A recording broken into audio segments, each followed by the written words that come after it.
Good evening students. हम कर रहे थे डी ब्लॉक एलिमेंट्स के प्रॉपर्टीज़। कल हमने डिस्कस किए थे एटॉमिक रेडियस, ठीक है। एटॉमिक रेडियस के साथ ही हमने डिस्कस किया था atomic volume, density, melting point and boiling point. और हमने देखा था कि जितनी भी हम प्रॉपर्टीज़ डिस्कस करते हैं डी ब्लॉक एलिमेंट्स में, उन सब में जो मेजर रोल प्ले करता है वो है इसकी कॉन्फ़िगरेशन, ठीक है। कॉन्फ़िगरेशन बेसिस पे ही हम इसकी मेनली प्रॉपर्टीज़ को एक्सप्लेन करते हैं।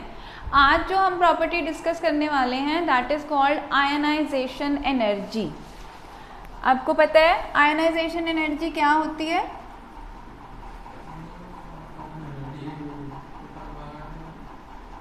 Yes, this is the minimum amount of energy required to release electron from the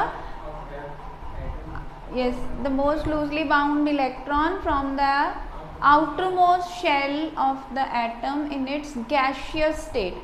Isolated gaseous atom में लास्ट शेल में से जो इलेक्ट्रॉन हम निकालते हैं और उस इलेक्ट्रॉन को निकालने के लिए जितनी एनर्जी की ज़रूरत पड़ती है that energy is called ionization energy.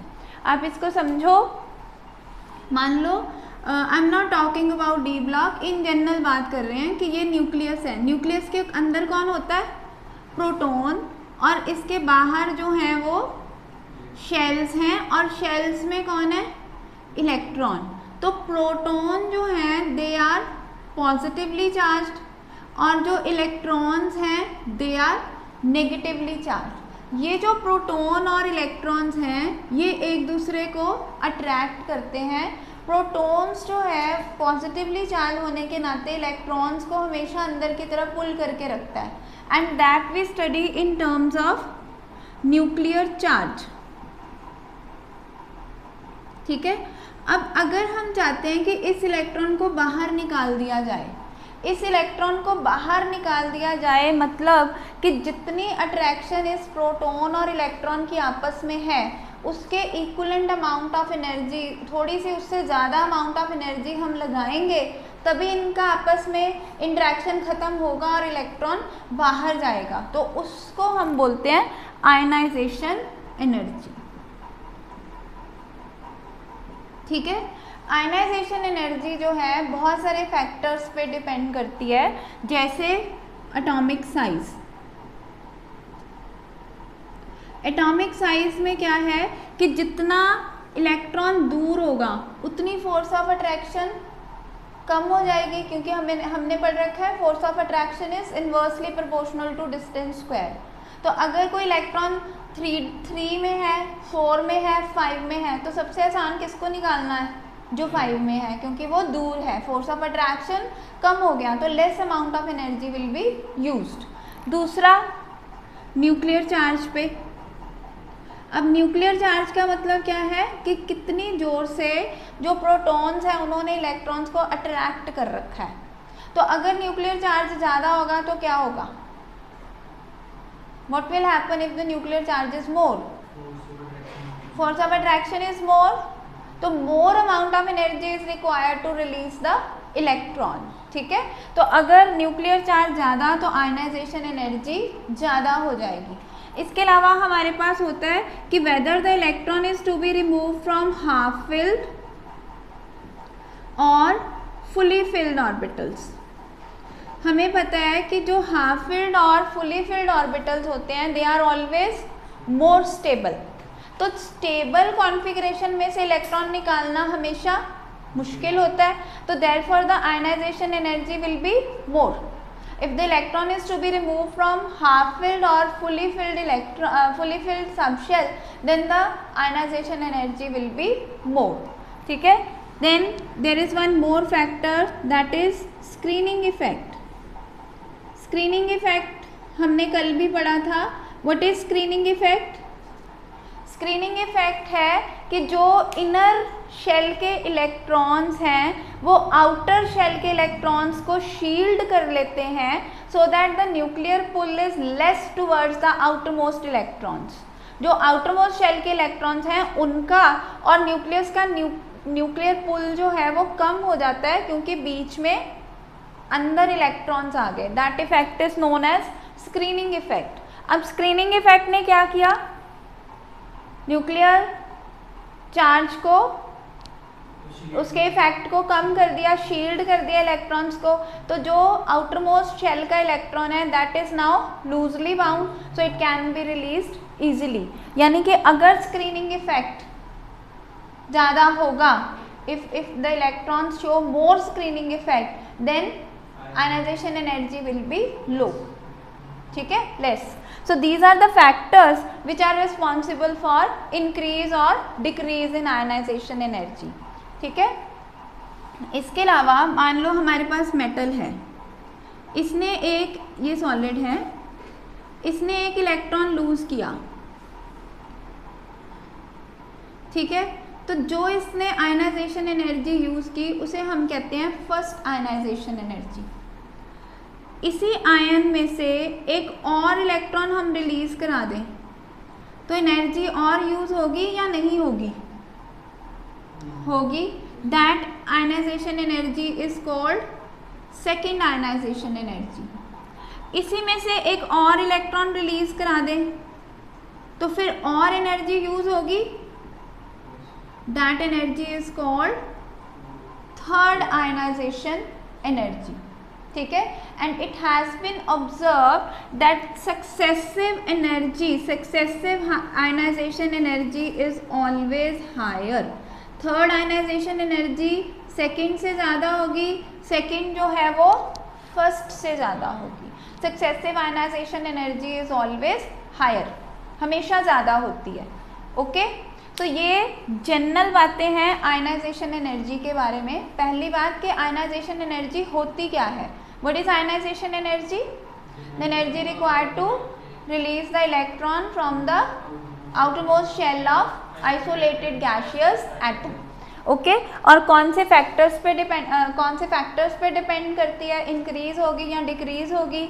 And then we talked about successive ionization energy, ठीक है। अब हम बात करते हैं जनरली, जैसे कि हम देख रहे हैं कि हम हर बात में जनरल ट्रेंड देखते हैं, फिर हम स्पेसिफिक ट्रेंड देखते हैं डी ब्लॉक का, ठीक है। अगर हम बात करें आयनाइजेशन एनर्जी की तो जनरल ट्रेंड क्या होगा, when we move left to right,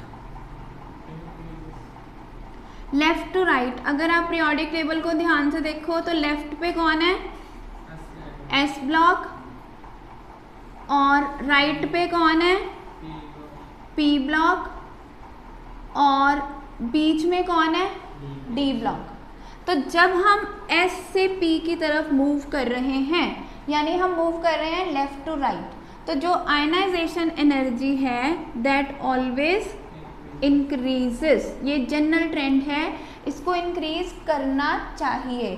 क्यों इंक्रीज करती है, उसके दो कारण हैं। एक, न्यूक्लियर चार्ज बढ़ता जाता है क्योंकि नंबर ऑफ प्रोटॉन्स बढ़ रहे हैं, और दूसरा एटॉमिक साइज जो है वो रिड्यूस हो रहा है।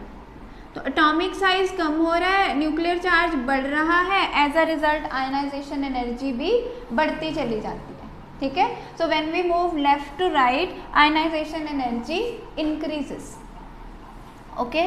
और अगर हम मूव करते हैं top to bottom,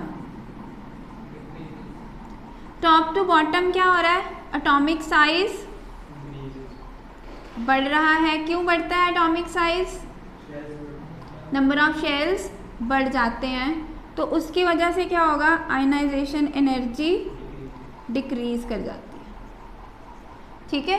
so we have general trend that ionization energy increases from left to right and decreases from top to bottom in a group. Period में बढ़ेगी, ग्रुप में कम हो जाएगी, ठीक है।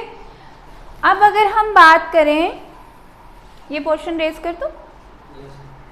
अब अगर हम बात करें डी ब्लॉक एलिमेंट्स की, तो हमने देखा डी ब्लॉक है कहाँ पे, सेंटर में।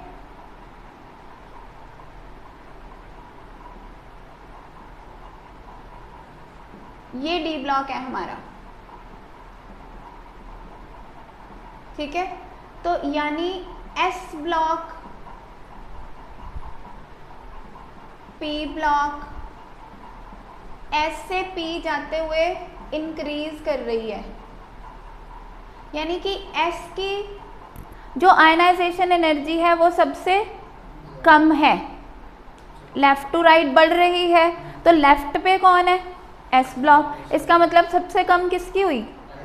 S की। और सबसे ज़्यादा किसकी हुई? तो व्हाट अबाउट D ब्लॉक? हम D ब्लॉक की आयनाइजेशन एनर्जी को कैसे कहेंगे कि this is always more than S block less than P block. S block के एलिमेंट्स के कंपैरेटिवली ज़्यादा होगी और P ब्लॉक के एलिमेंट्स के कंपैरेटिवली कम होगी D ब्लॉक एलिमेंट्स की ionization energy. Okay, D block elements have more ionization energy than S block but less ionization energy than P block। और इंटरनली D ब्लॉक में क्या होता है, ये तो हमने इसका कंपैरिजन बता दिया कि S के मुकाबले क्या है और P के मुकाबले क्या है, लेकिन इंटरनली क्या हो रहा है इसके अंदर? इंटरनली D ब्लॉक एलिमेंट्स जो हैं दे शो इर्रेगुलर ट्रेंड, कोई रेगुलर ट्रेंड नहीं है इसमें।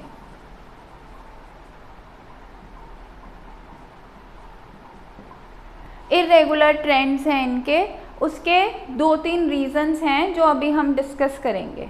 पहले ये बात समझो कि S से P की तरफ मूव करते हुए, यानी लेफ़्ट टू राइट मूव करते हुए आयनाइजेशन एनर्जी जो है वो इंक्रीज़ करती है। तो इसका मतलब क्या हुआ कि D ब्लॉक की जो आयनाइजेशन एनर्जी है वो S ब्लॉक के मुकाबले ज़्यादा होगी और P ब्लॉक के मुकाबले कम होगी। ठीक है, लेकिन अगर हम सिर्फ और सिर्फ D ब्लॉक एलिमेंट्स की बात करें, ये 3D series, 4D series, 5D series, 6D series, इनकी बात करें तो क्या ट्रेंड आएगा?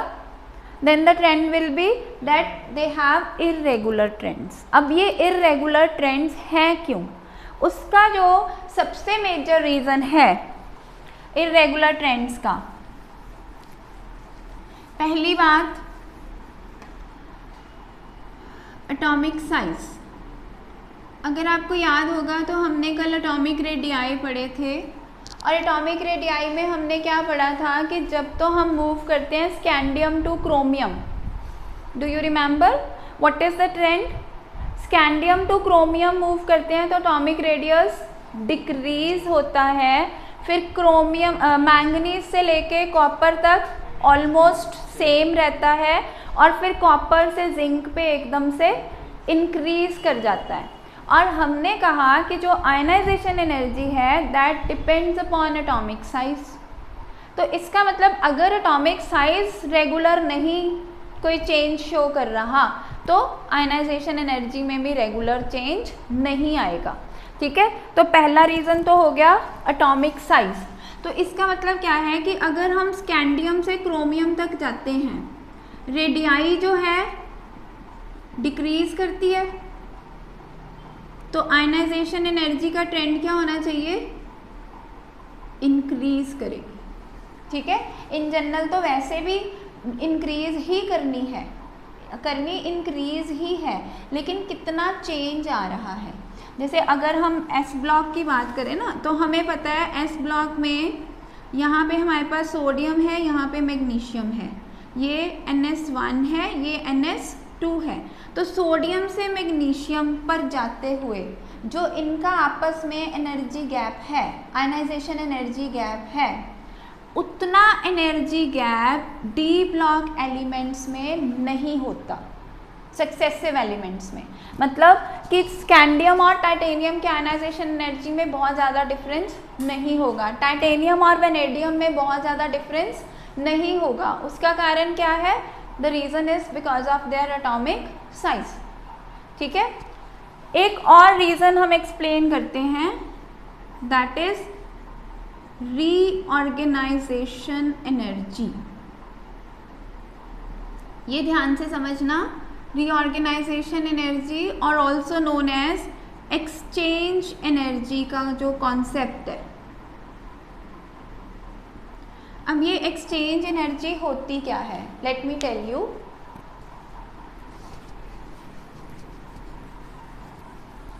कॉन्फ़िगरेशन से मैंने कहा था ज़्यादातर हम डी ब्लॉक एलिमेंट्स के प्रॉपर्टीज़ को एक्सप्लेन करेंगे, ठीक है। तो हम देखते हैं scandium, titanium, vanadium, chromium, manganese. अब स्कैंडियम की कॉन्फ़िगरेशन क्या है, इलेक्ट्रॉन्स कैसे फिल हो रहे हैं, पहले 3D फिर 4s, मतलब फिल पहले 4s होता है फिर 3D, ठीक है। और यहाँ कॉन्फ़िगरेशन क्या है, 4s में कितने इलेक्ट्रॉन्स हैं 2 और 3D में 1। यहाँ क्या हो जाएगा 3D 2 4s 2। यहाँ वेनेडियम में क्या हो जाएगा 3D 3 4s 2। क्रोमियम में जाके क्या हो जाएगा,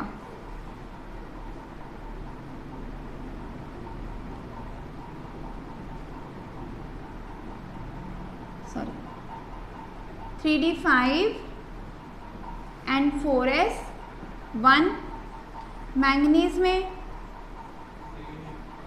3D 5 4s 2, ठीक। अब देखो डी सबशेल्स जो हैं, जो डी सबशेल है वो आगे 5 टाइप्स का है, ठीक है। और जो 4s और 3D हैं इनके बीच में आपस में energy gap is very very less. तो होता क्या है, within the atom electrons जो हैं they can move from 4s to 3D 3D to 4s, और within the 3D they can jump from one position to another position. जब वो एक पोजिशन से दूसरी पोजिशन पे जंप करते हैं तो there is some release of the energy and that energy is known as exchange energy. कैसे, द बेस्ट एग्जाम्पल मैं आपको क्रोमियम का बताती हूँ। मान लो ये क्रोमियम का 4s इलेक्ट्रॉन है, ठीक है। ये क्या करेगा, यहाँ जंप कर सकता है, ये यहाँ आएगा, ये वाला इलेक्ट्रॉन इधर चला जाएगा, ठीक है। ऐसा नहीं है कि ये यहाँ आके पेयरिंग कर लेगा, पेयरिंग नहीं करनी उसने, एक्सचेंज होना है, ठीक है। एक ये एक्सचेंज किया इसने, दूसरा एक्सचेंज ये, तीसरा एक्सचेंज ये, चौथा एक्सचेंज ये और पांचवा ये। 5 एक्सचेंज 4s ने कर लिए। अब ये 3D का ये 1 2 3 4, ये 4 एक्सचेंज शो कर सकता है। फिर ये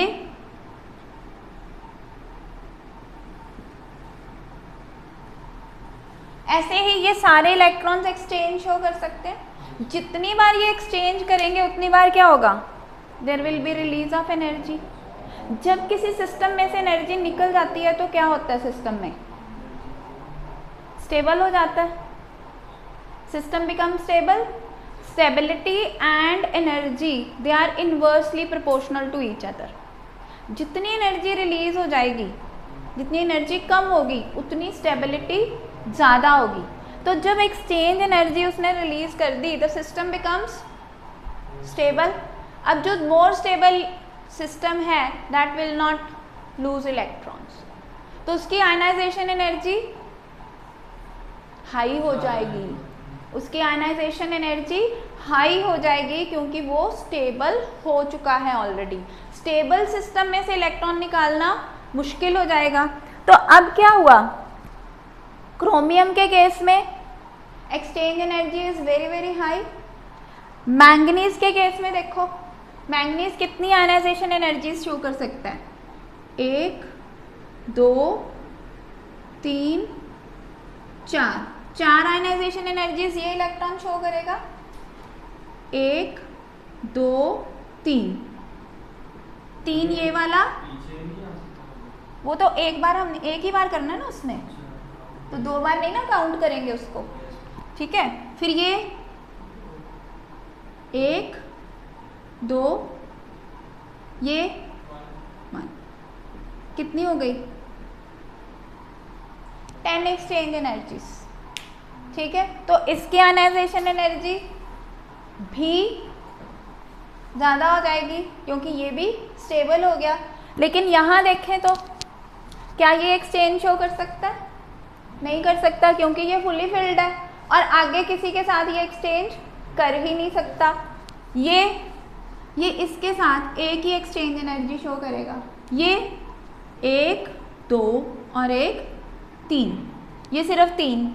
तो इसका मतलब जितनी नंबर ऑफ एक्सचेंज एनर्जीज ज़्यादा होंगी उतना आयनाइजेशन एनर्जी हाई हो जाएगी। तो क्रोमियम और मैंगनीज की आयनाइजेशन एनर्जी हाई होगी as compare to other factors, ठीक है। तो ये दूसरा रीज़न है why they show irregular trend, ठीक है। पहला रीज़न हमने बताया कि एटॉमिक रेडियस ही रेगुलर नहीं है, इस वजह से आयनाइजेशन एनर्जी इर्रेगुलर हो जाती है। दूसरा रीज़न हमने बताया एक्सचेंज एनर्जी, कि जिन जिन एटम्स में तो एक्सचेंज एनर्जी हाई होगी। अब अगर तुम मैंगनीज से आयरन पे जाओगे ना, लुक एट दिस आयरन।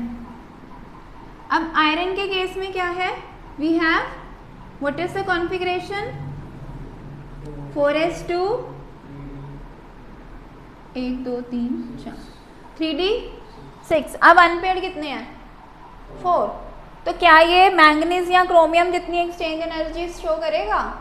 नहीं करेगा। Then exchange energy will become less, 1 2 3 1 2 और 1। This will show 3 + 2 + 1 6 exchange energies, ठीक है। तो मैंगनीज की ज़्यादा है, आयरन की कम हो जाएगी एज कंपेयर टू मैंगनीज, ठीक है। तो ये रेगुलर ट्रेंड आ गया।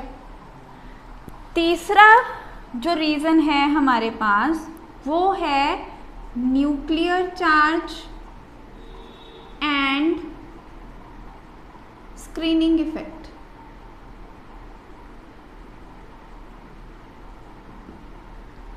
न्यूक्लियर चार्ज क्या करता है? न्यूक्लियर चार्ज आयनाइजेशन एनर्जी को हाई करता है क्योंकि वो इलेक्ट्रॉन को अपनी तरफ पुल करके रखेगा। It will be difficult for the atom to lose the electron. और स्क्रीनिंग इफेक्ट क्या करता है? उसको कम करता है, तो पुल कम हो जाती है और इलेक्ट्रॉन रिलीज करना आसान है, ठीक। अब क्या हो रहा है, when we move from scandium to copper,